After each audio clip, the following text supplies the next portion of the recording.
Sharp Game here, coming at you from ChooseYourRelationships.com. And today I wanted to talk about an article that I saw online. And the name of it is The 6 Signs You're in Love with a Narcissist. It's a very interesting article. Some of the stuff I agree with, some of it I don't. But I'm going to read a little bit of it. It says, healthy folks mostly stay in good mood. They can ride life's bumps in good humor. They also have open ears. When you say something to them, they seem to hear it and take it seriously. They succeed in watching out for themselves and at the same time respond with generosity and compassion. But narcissism, on the other hand, is a clinical term for what generally boils down to selfishness. Narcissist people want their way, pay insufficient attention to what others want, and can be pretty tough to get along with. If you don't do what they want, they are likely to get angry. Now, I know a lot of people that's just like that. You know, people that are hard to get along. They do what they want, and it's hard to get along with them. But are they a narcissist? I don't know. You be a judge. But number one sign of a narcissistic person is he doesn't care about your feelings, thoughts, and ideas.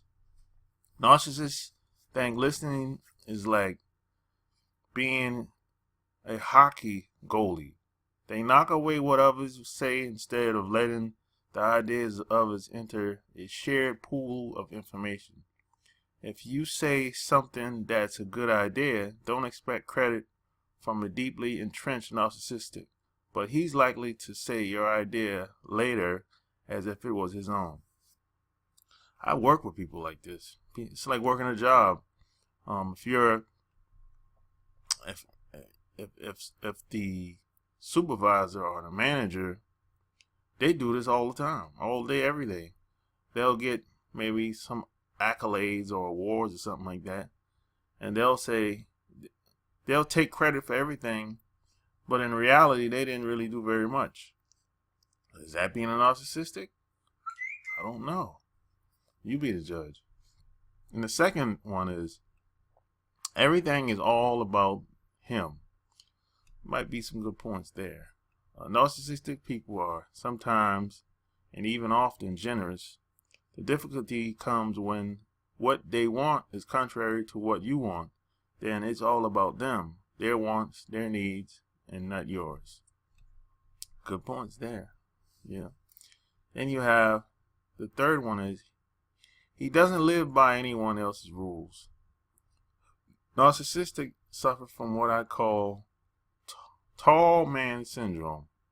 They feel that they are special and above others, so rules don't apply to them.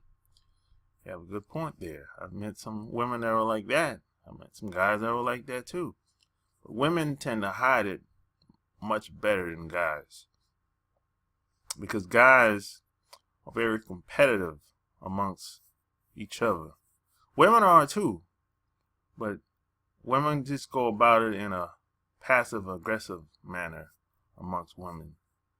Women, they'll smile, laugh with you, hang out with you, go to your wedding, go to your graduation, go to your church together, and hate your guts. Guys, on the other hand, won't be so quick to do that.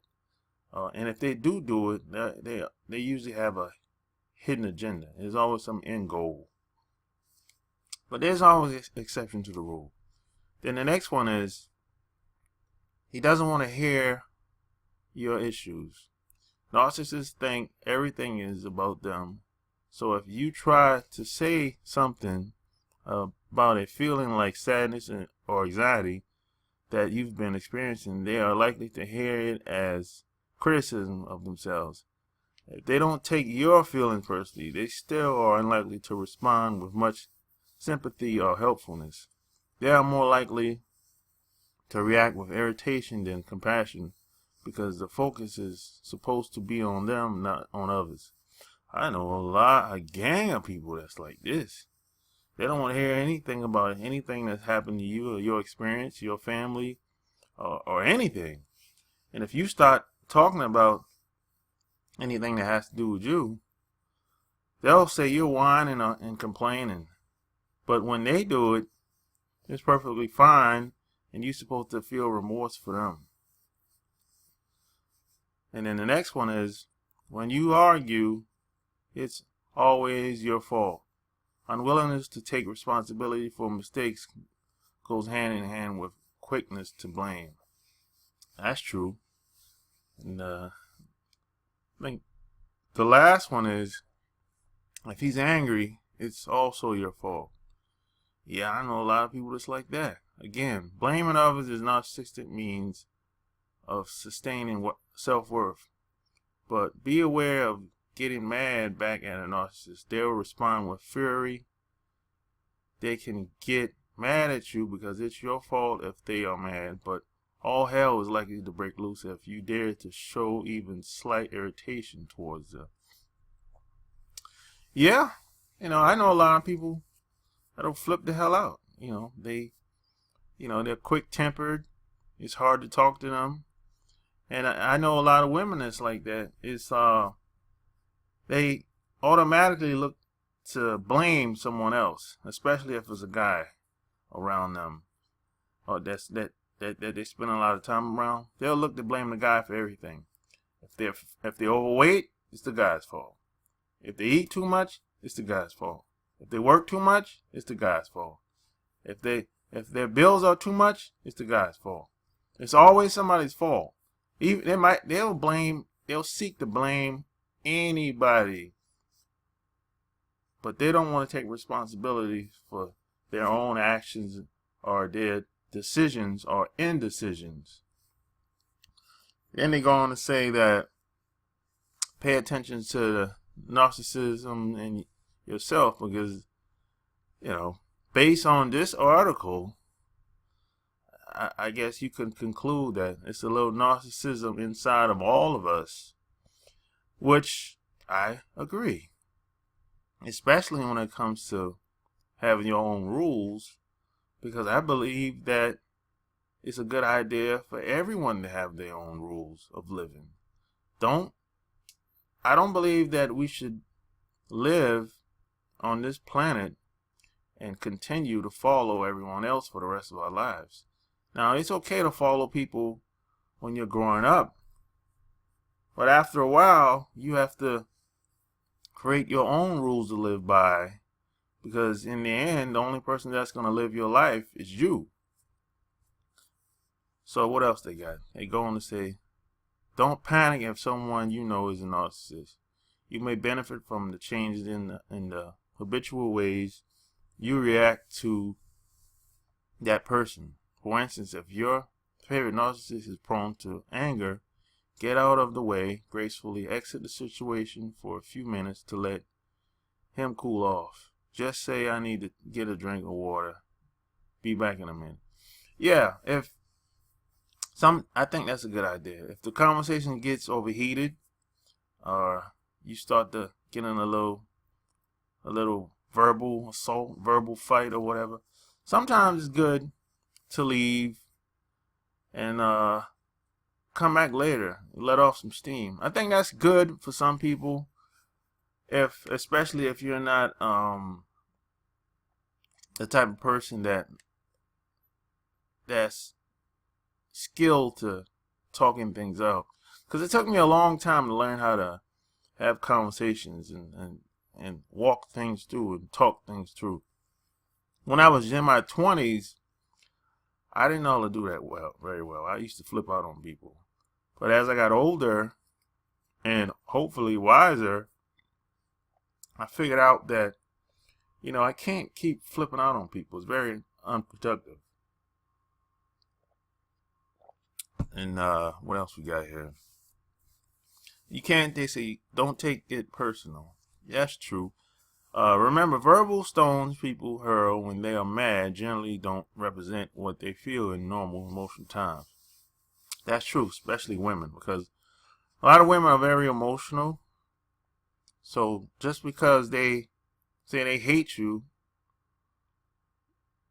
when they're angry or emotional about something or upset, that doesn't necessarily mean that's true. Now, in that moment, she might have felt that way. But when she cools off, she'll be like, oh, I was just upset. I didn't really mean what I said earlier.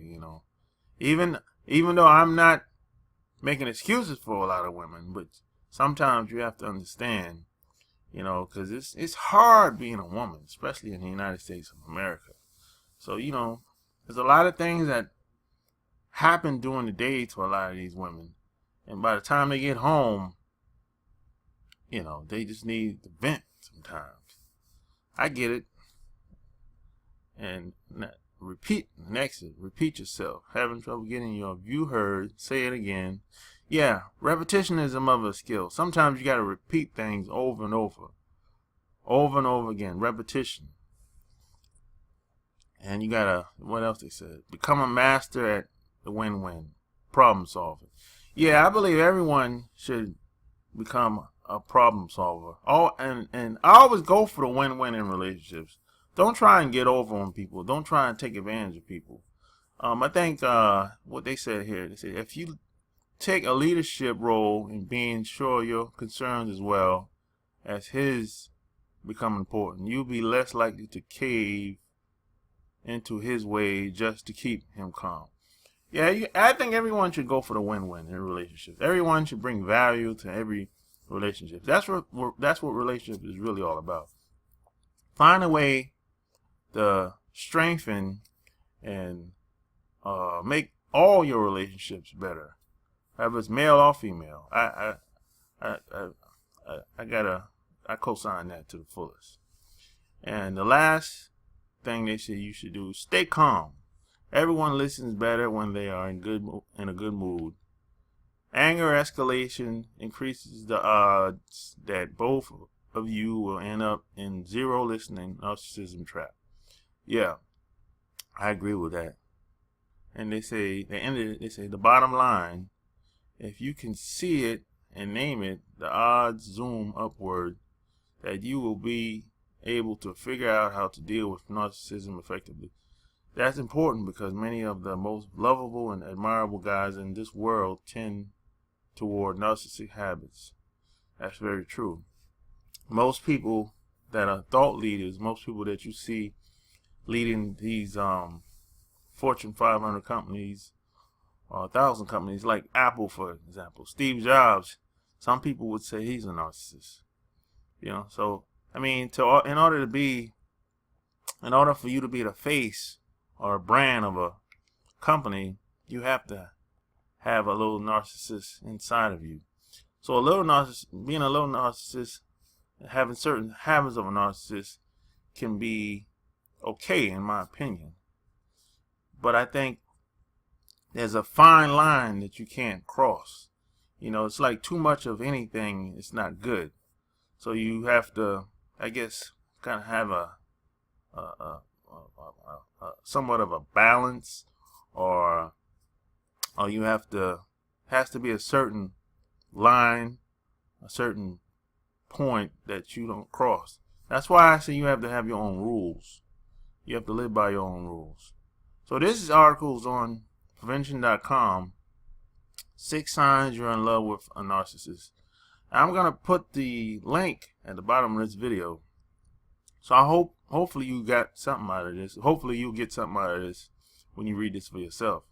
So if you like what you heard, go check out my blog at chooseyourrelationships.com and subscribe to my channel and become a patron. I'll put the link at the bottom as well.